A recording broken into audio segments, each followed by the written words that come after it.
Welcome everyone to the Proven Knowledge Podcast. I'm your host, Anthony Church. I'm a music producer from Northeast Ohio.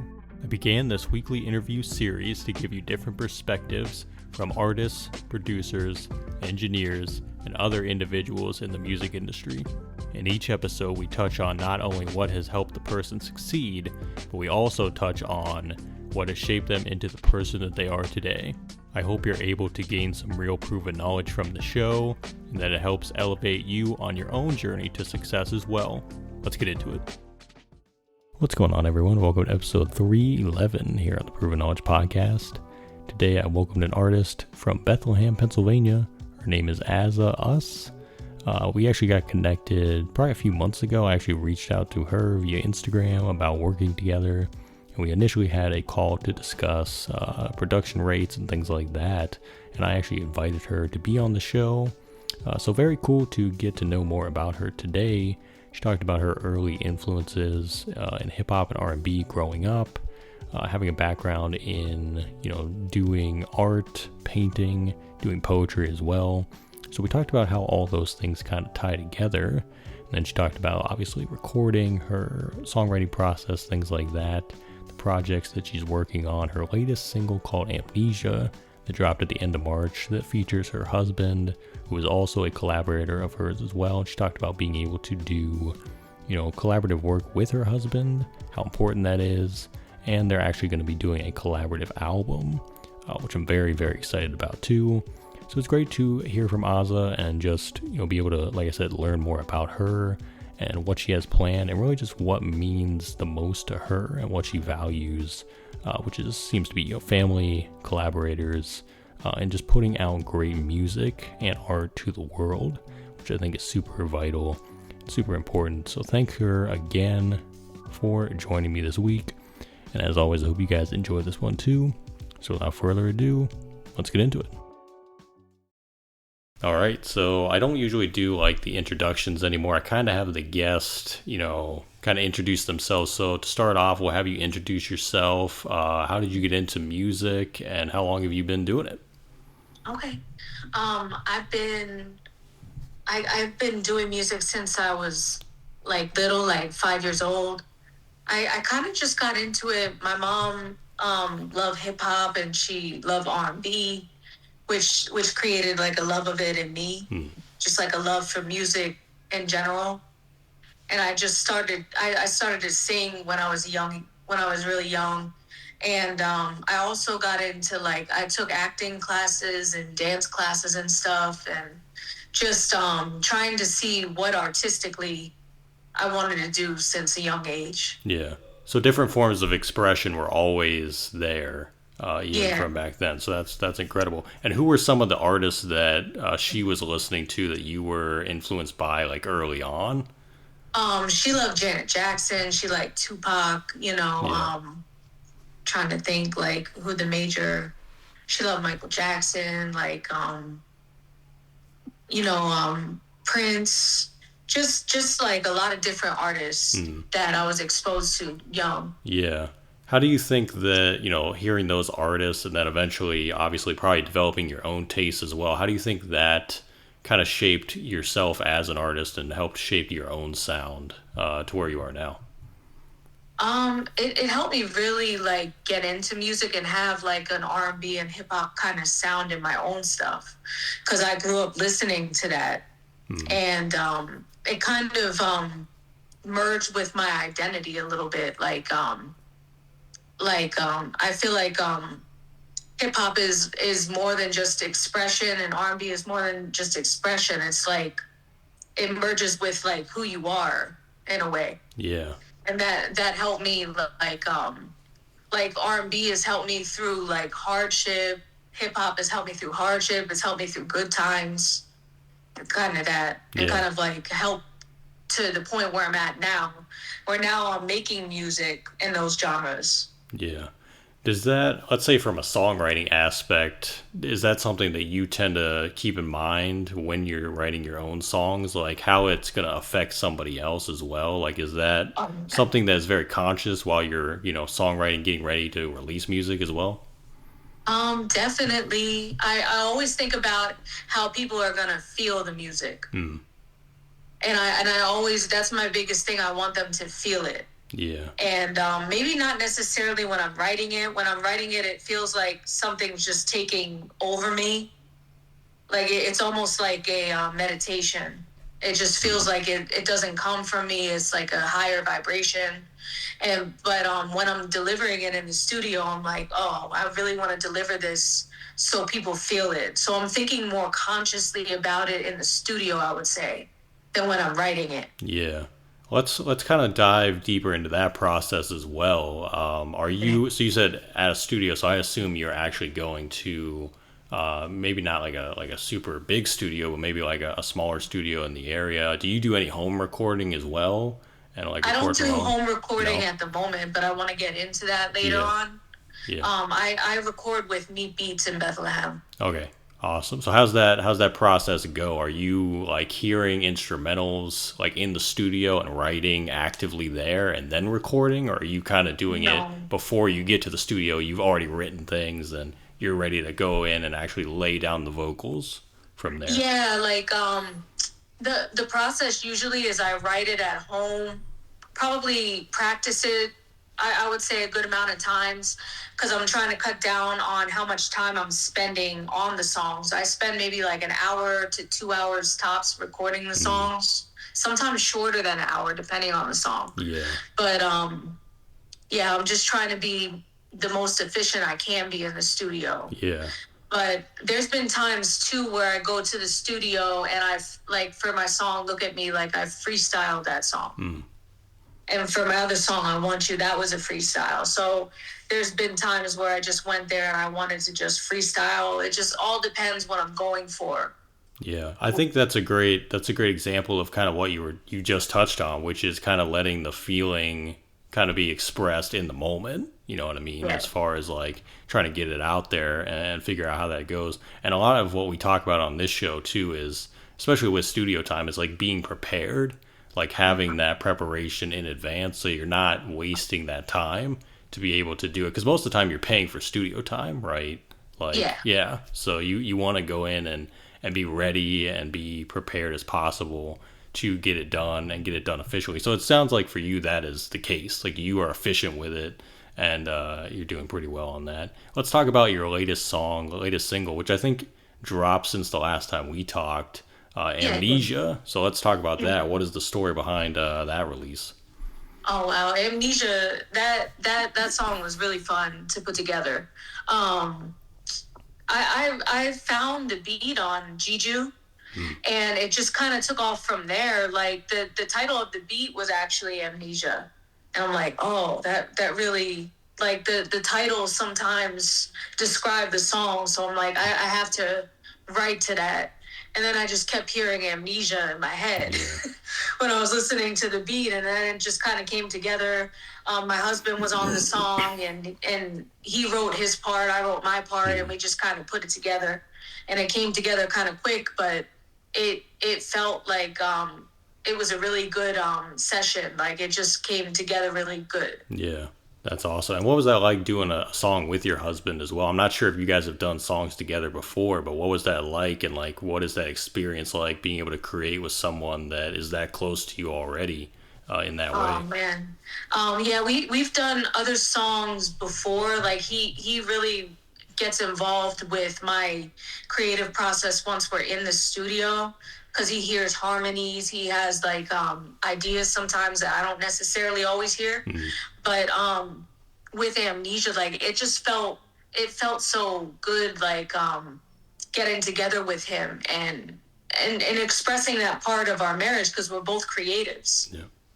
That's a big part of our marriage, and that's a big part of like our family structure, is just being creative. So it just feels like intimate. It feels very intimate to be able to share that with them. Yeah. Wanted to take a quick minute out of today's episode to let you guys know of a way that you can support the show, a way that you can donate some funds to us, starting at as little as $5 or more via our Ko-fi page. Now, we've been using Ko-fi now for a few years, and it's been a very effective way to generate some funds that we end up using for, future guests, sponsors, just an overall way to keep this show as quality as it has been for the last several years, and we always appreciate any and all contributions. So if you go to coffee.com/The Proven Knowledge Podcast, that's ko-fi.com/The Proven Knowledge Podcast, you can donate, like I said, $5 or more. It gives you that option to do 10, 20, 30, or just type in whatever amount. Any contributions are appreciated. And, I do this show from the bottom of my heart for the love of it at the end of the day. But those funds are always welcome, because they do allow us to do more and be more flexible with how we continue to grow this platform in the future. So I just wanted to let you guys know about that. The link will be in the description of the show notes of this episode you're listening to now, so definitely check it out. But without further ado, let's get back into the episode. It's great too, because you're able to kind of support each other in that way. It's like an extra way to support one another through something you're both passionate about, which is incredible. And I know you do painting, like you make a lot of other types of art as well. What does that form of expression mean to you, even outside of music, like being able to do that as well? Oh man, I love to paint. That has been another form of expression that's kind of stuck with me since I was little. I used to really love to do graffiti too. Like I would go to New York a lot with my dad when I was little to see my grandparents, because they lived in Queens. So we would, on the way, we'd go through Manhattan and there'd be so much graffiti. And I'd get so inspired, and I'm like, oh man, I want to learn that. And that inspired me to draw and to sketch. And then later on, I actually started getting more into painting. I had a friend that's a painter. When I went to the performing arts high school, I made friends with somebody, and she bought me like a whole paint set. And she's like, you need to paint. And I just started painting from there. And I haven't stopped painting. I didn't realize how important it was to me until I started to do it. And I'm like, wow, I can't express always with writing or with singing things that I can express with painting. Like painting, you have, you express things that you don't even know are there, that you don't even know is bothering you, that you don't even know is kind of like present. And then it kind of like leads you as an open vessel to other things. Yeah. So it's kind of like an open door to other creative things. That's what I love the most about painting. Yeah. And your stuff is really good, by the way. I've seen photos of your stuff. I really like it. I feel like I've always been told that, like, you should just pick it up and start going. I don't know. I feel like I'm too self-critical. Like, I would be like, this doesn't look good to me. Even if it feels good, I'm like, oh, it doesn't look good to me. So that's why I've never picked it up. But, like, I see what you mean, because it is, like, it's almost like the different creative aspects kind of feed into one another. You know what I mean? And they kind of all work off of one another. I think a good example of that is, graffiti and tagging. That's directly tied into hip hop culture as well. So that right there is like a big thing of like, it shows why you love both. Like you love hip hop, but you also love that as well. Because they all kind of live in the same world together. So that's incredible. And, congrats on being able to do all of that. Because I think it's really awesome to be able to do that. And I know you obviously mentioned your husband is someone that is super important to you, and obviously someone you've worked with. Is there anybody else you want to give a shout out to today? Could be collaborators or just friends and family, anybody. To my kids, Bea, Micah, and Zoe. To our engineer, Meet Beats. He's awesome. Like he's always he's so creative when we're in the studio. Like he mixes stuff so quickly. And he puts like these drops in my songs that just highlight the song so well. And he does that so, like I said, so effortlessly and so quickly. And it's just so cool to watch everything come together like that. Yeah. How did you guys get connected initially? Like your working relationship, how did that get going? Oh, wow. We've been connected for probably over 10 years. I think it was through a mutual friend that I had at the time that knew him in his studio. And the funny part is my husband was recording with him too, but we both knew him separately. And then we're coming to record together. Yeah. Yeah. That's great. It's kind of good for that way because it allows you guys to kind of like, you can already be yourselves with that person, you know what I mean? And I think that's how the best working relationships happen, is why you kind of know like the page you're trying to get on together, you know what I mean? Like you can all kind of get there and hear each other out with ideas and things like that. And I think it just works out great. So that's awesome to hear as well, that you guys have been kind of locked in for a while. And I guess I would love to know, you know, you just dropped this new single recently. What is kind of the next move for you? Let's start musically. Like, is there more music lined up for 2026? And when can we expect it? I'm working right now on my album, like with just me. Some songs my husband's on the album, but it's mostly like my work. And then after that, we're going to probably work on a collaborative album because we want to work on stuff together, like with that. But I'm also doing a music video for my song Time, June 30th. So that'll be dropping probably, I would say, sometime in July. Nice. And what can we expect from that video? Like, what is going to be the theme of it? Is there, like, you got that kind of mapped out already? A little bit. Yeah. I still have to map it out a little bit more, but I can't wait to do that. I'm going to involve my kids. My son, Micah, loves to dance. So I'm going to have him doing some sort of dance routine in the video. My other son, Bea, loves the drums. So I want to make a scene with like the drums in there, and there's a stage in the park. So that the park I'm renting out for the video. So I want to make that like a highlight of the video as well. And I had dancers that did like short dances to my song already. So I want to have that a part of the video as well. So it's just going to be like a collaborative thing, but it's going to, I just think the way it's done, it's going to highlight, you know, because time is about like past, present, and future. And I used to have concussion and whiplash, like from a car accident I was in. And when I was really young, I fell down the steps and had to get like a bunch of stitches in the back of my head. So I think that kind of changed like my chemistry a little bit, like with my thinking and stuff. And I wanted to make that. That's what inspired Time. And I'm just like, I want to highlight this in a song. Cause that was really like even when I had the car accident, when I was in my senior year in high school, it's like that affected me so much. Cause I remember I had to go on the stage, and I still had the concussion and the whiplash when I was on stage performing, but I didn't want to not perform. So I'm just like, I'm going on the stage with a concussion and whiplash, and I'm just like, how would things have went if I didn't have that experience? Like if I didn't have any of that trauma to my head.